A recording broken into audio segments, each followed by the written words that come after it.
Boa noite. Estamos, como a nossa irmã falou, representando a primeira URI. A primeira URI, para quem não sabe, é a União Regional Espírita, compreende toda a ilha e faz parte da Federação Espírita Catarinense. Esse ciclo de palestras, e eu já aproveito para convidá-los, ela começa agora em agosto e vai a setembro, todos no sentido da valorização da vida. Estamos ligadas à Federação Espírita Brasileira, é uma campanha nacional, e o tema de hoje nós vamos abordar neste sentido, da valorização da vida. Então, para nós pensarmos na valorização da vida, e principalmente nesse tema aborto, que é um tema bem pesado, nós queremos primeiro dizer, em nome da federação, em nome da nossa casa, pois que eu também sou trabalhadora desta casa, que nós não estamos aqui para criticar quem possa ter realizado o aborto ou alguém que vocês conheçam que tenha realizado o aborto. Nós estamos aqui para esclarecer e que possamos nós sermos daqui para diante multiplicadores da ideia da valorização da vida. Então, começamos lembrando que há 2000 anos atrás, aquele que foi a luz do nosso mundo, aquele que veio para nos ensinar o amor, ele chegou ao nosso planeta e todo aquele que errava, que fazia alguma coisa errada, vocês lembram o que ele dizia? Ele ajudava, ele curava, mas ele dizia assim: vá e não peques mais, não erres mais. Porque é isso que nós queremos hoje, fazer essa reflexão. No momento que a gente começa a entender o porquê do valor da vida, todos nós vamos ser contra o aborto. Certo? E para nós começarmos a reflexão dessa noite, eu convido todos a celebrar a nossa vida. Se nós estamos aqui, alguém nos acolheu no seu útero e nos deu a vida. Então, eu gostaria nesse instante que fechássemos os olhos, que pensássemos nesta que nos doou a vida, independente dela ter nos criado ou não, se está aqui presente conosco ou não. Pensem nela nesse instante. Se ela já está lá na espiritualidade, enviem o agradecimento, a gratidão deste momento e um obrigado por ter permitido a vida. E as que estão aqui presentes, que possam se sentir nesse momento por nós abraçadas.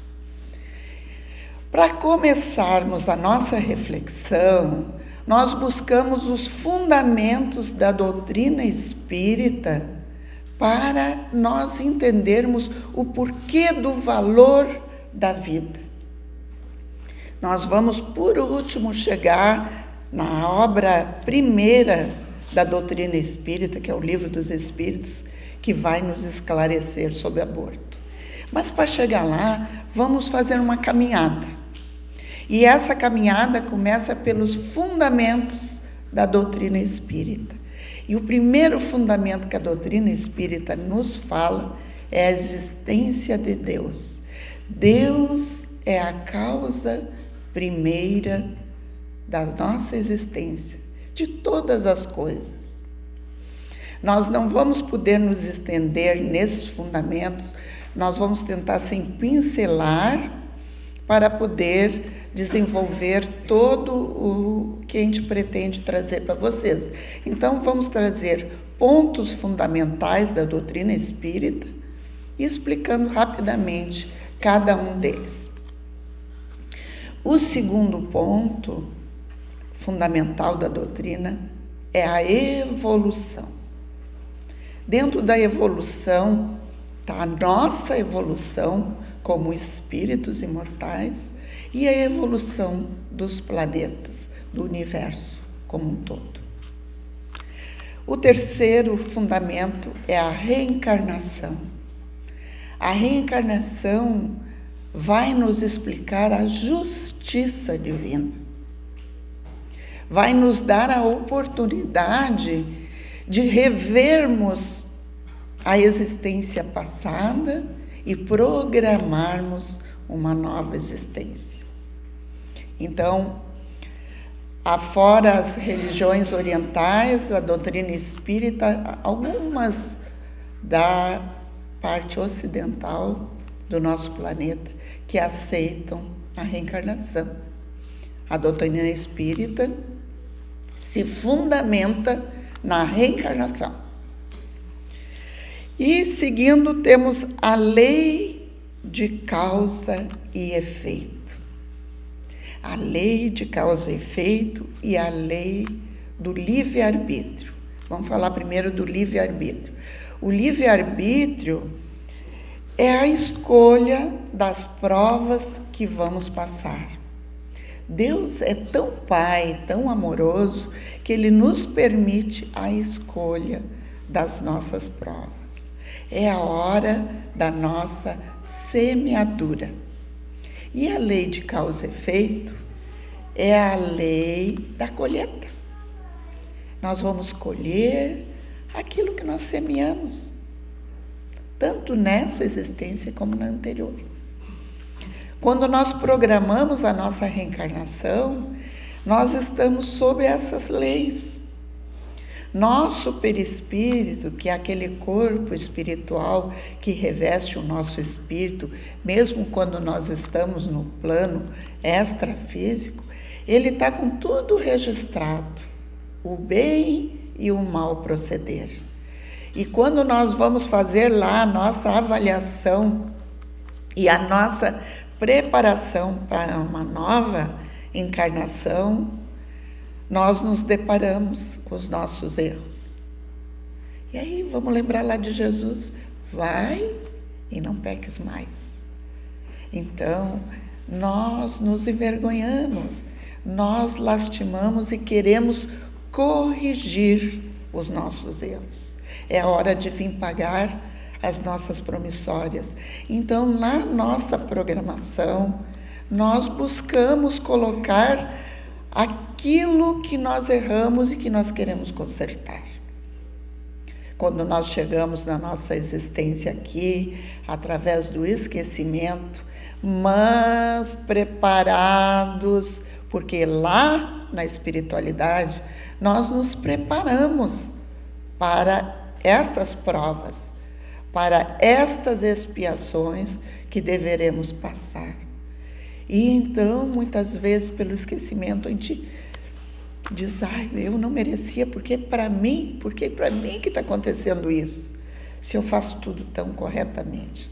Mas não, tudo que está nos acontecendo, que são as provas, elas vieram para a nossa evolução. Todos esses fundamentos que eu estou falando, eles se encadeiam, um no outro. Nós só evoluiremos moralmente, espiritualmente, passando por essas leis. E dentro do nosso livre-arbítrio, das escolhas que fizemos, nós temos que fazer a colheita dos males, dos malefícios que fizemos no passado, para nós e para os outros. Por que às vezes a gente se encontra numa família e nela encontra alguns de grande dificuldade de relacionamento. Não é por acaso que estamos juntos. Por que é que às vezes na família tem alguém a quem a gente se afiniza tanto e não tem explicação? Somos espíritos afins que viemos juntos para auxiliar aqueles que necessitam do nosso perdão, da nossa compaixão, da nossa benevolência. Então, todo aquele que se apresentar na nossa existência como alguém difícil, olhem com mais amor, olhem com mais benevolência, porque este é o que está nos propiciando a prova dessa nossa existência.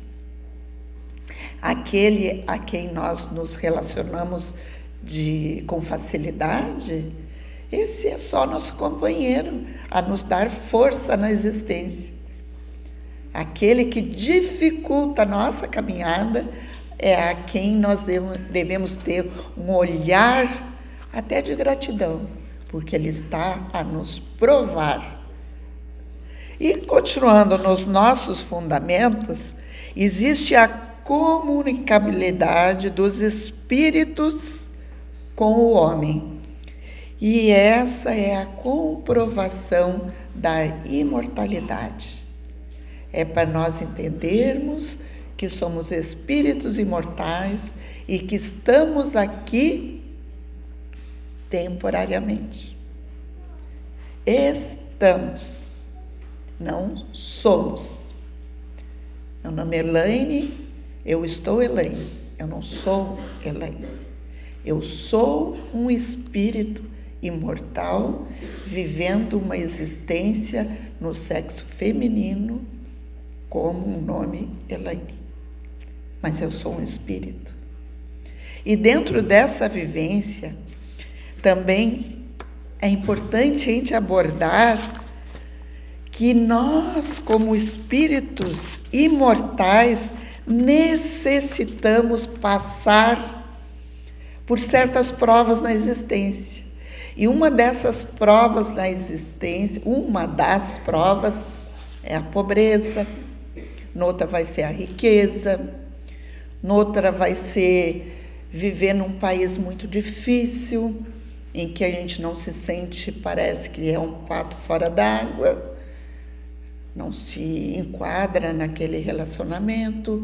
No outro nós vamos ter diferença de raça, no outro nós vamos vir como homem, no outro vamos vir como mulher, porque nós necessitamos experienciar tudo que a Terra, esse planeta que nos acolhe, propicia. Nós não evoluiremos sendo só homem ou só mulher. Lá no Livro dos Espíritos, eles nos diz que os espíritos não têm sexo. O sexo foi criado por Deus para a nossa procriação. Nós somos espíritos imortais que necessitamos passar por certas experiências. Então, a gente tem que aprender a olhar nossos irmãos de caminhada, na nossa família, por onde nós andar, trabalho, com respeito, com dignidade, aceitando todas as diferenças que existem, porque todos nós somos filhos de um Pai que nos ama infinitamente. E Deus é tão amoroso e Pai que Ele permite que nós caminhamos com os passos que tenhamos condições de dar. Muitas vezes, quando nós fizemos a nossa programação, nós exigimos mais do que a gente consegue dar. E aí, quando nós chegamos de retorno ao plano espiritual, nos decepcionamos, de não ter concluído tudo aquilo que havíamos programado. E somos castigados? Não.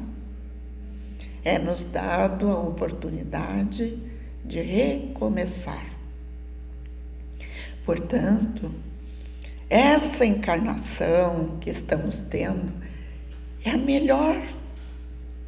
melhor que nós já tivemos, porque nós estamos despertando a um entendimento que somos espíritos imortais e que nós necessitamos de tudo que nós nos preparamos na espiritualidade, colocar em prática.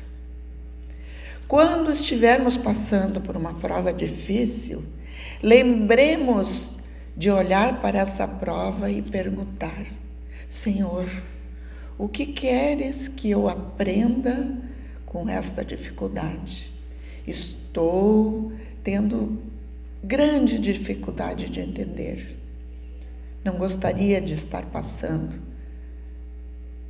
Me envia luz, me envia um espírito, que eu possa escutar o meu protetor espiritual e entender desta dificuldade. E as coisas vão se amenizando e passa a situação. Nós buscamos eu acho que todos conhecem a série que começa com o Nosso Lar, teve o filme, né? O terceiro livro da obra de André Luiz, que é A Vida no Mundo Espiritual, o terceiro livro é Missionários da Luz. No capítulo 13 desse livro, tem o relato da reencarnação de Segismundo. E é muito interessante, porque inicia no capítulo 12, contando que Segismundo, na vida anterior, se apaixonou por Raquel. E Raquel era casada com Adelino. E a paixão era tanta que ele pegou e matou Adelino, achando que ele ia conseguir ficar com Raquel. E no fim, Raquel acaba num prostíbulo, desencarna odiando ele. Adelino, no plano espiritual, se torna obsessor. E ele, ao desencarnar, os três, na espiritualidade, ficam lutando um bom tempo até serem socorridos, serem esclarecidos, se perdoarem e programarem uma nova existência. Raquel e Adelino se comprometeram de voltarem à existência terrena e de acolherem Segismundo como filho. Ele seria o segundo filho do casamento. E durante esse capítulo 13, relata toda a grande dificuldade de Adelino, que havia perdoado lá no plano espiritual, aceitado ele vir como filho. Segismundo preparar a encarnação, porque Segismundo lá naquela encarnação que ele matou e que provocou também a morte da Raquel, ele acabou se suicidando com um tiro no coração. Então ele reencarnaria com problema cardíaco, ele teria que se programar muito, ele teria que ter todo o afeto, o perdão dos pais para vencer essas dificuldades que ele trazia de culpa, de arrependimento de tudo que ele tinha feito. Estava no período dele reencarnar. E Adelino não aceitava. Foi trazido Segismundo para... Isso aí acontece, eu estou contando, isso acontece para todos nós que reencarnamos. Segismundo foi trazido para próximo da família para começar a entrar naquela sintonia. Ele ainda era o espírito com o aspecto da encarnação anterior, mas ele já foi trazido ao lar do Adelino e da Raquel. Só que o Adelino, quando pegava no sono, porque quando nós dormimos, que nós saímos, vamos a locais de aprendizado, revemos os nossos entes queridos que já partiram, ou ficamos em casa preocupados com as nossas contas, com as coisas materiais. Esse momento do sono do nosso corpo físico, o nosso espírito, ele se emancipa, ele viaja, ele aproveita o aprendizado que pode ter nesses momentos do descanso do corpo físico. E o Adelino, quando saía do corpo físico, que ele enxergava o Segismundo, ele se apavorava, porque ele buscava na memória dele resquícios. Ele olhava e ele via um ser que ele desprezava e ao mesmo tempo ele tinha medo. Ele sentia como se ele ia ser atingido, e ao mesmo tempo ele via como um mendigo, um pobre, estendendo a mão para ele e pedindo perdão e socorro. Então ele começou a ter dificuldade até no relacionamento. Ele não conversava mais com a sua esposa, ele estava tendo dificuldade no trabalho. Aí a espiritualidade amorosa veio em socorro. Tinha o Herculano, que era o que estava encarregado dessa parte da encarnação, e veio André Luiz em estudo, acompanhando o seu protetor espiritual, o instrutor, que se chamava Alexandre, para aprendizado. Então, André Luiz relata nesse capítulo tudo o que aconteceu. Tudo isso que eu estou relatando é André Luiz contando o que ele viu da situação. Então, nesse dia que eles chegaram, Adelino estava sentado na mesa no final da tarde, eles estavam fazendo uma refeição e ele ia ainda retornar ao trabalho para fazer o serão, para fazer a hora extra. E a esposa perguntava para ele sobre o trabalho, se estava sendo resolvido. Cada pergunta que ela fazia, ele dizia sim, não, talvez. E chegou um ponto que ela não sabia mais o que fazer para tentar fazer ele ficar mais harmonizado, porque ele estava emburrado e parecia que a coisa era com eles. E o menininho, o filho primogênito, chega Alexandre, que é o instrutor, aproxima-se da criança, toca o seu chakra coronário, cardíaco, e o menininho começa a dizer: mamãe, mas por que o papai está assim tão triste quando ele chega em casa? E a mãe vai começando a relatar, assim, com muita atenção, muito carinho, muito respeito pelo pai. E o Adelino começou a perceber que ele estava tendo uma atitude errada.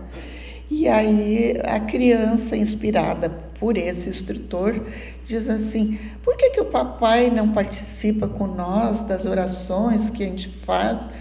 E aí ele resolve que naquela noite ele ia vir mais cedo do trabalho e participar das orações.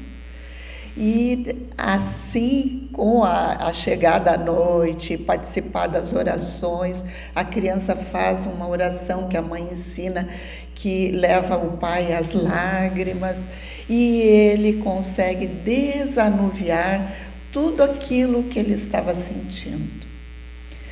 Vão dormir. Há a emancipação da alma quando o Adelino sai do corpo, que enxerga o Segismundo, mas enxerga Alexandre. E ele enxerga Alexandre como um espírito iluminado que o filho, através das orações, propiciou que estivesse ali. Aí ele pede socorro, que ele está sendo assediado, que ele não resiste mais, ele começa a se queixar.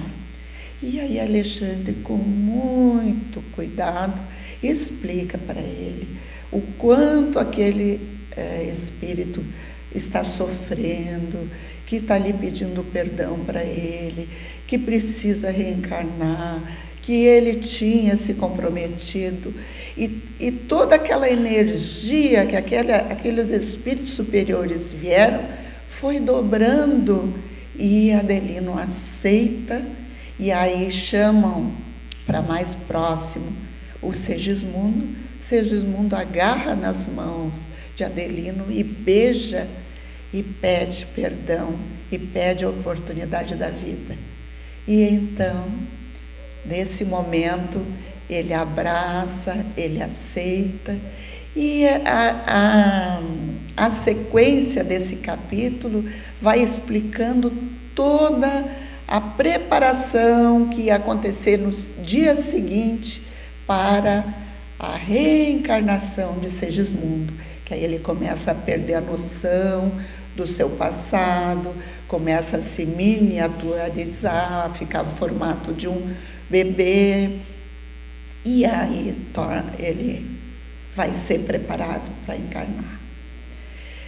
Essa historinha rápida, porque esse capítulo é lindo e eu estou contando rápido, é para que a gente possa entender o valor e o que existe de preparo para uma reencarnação.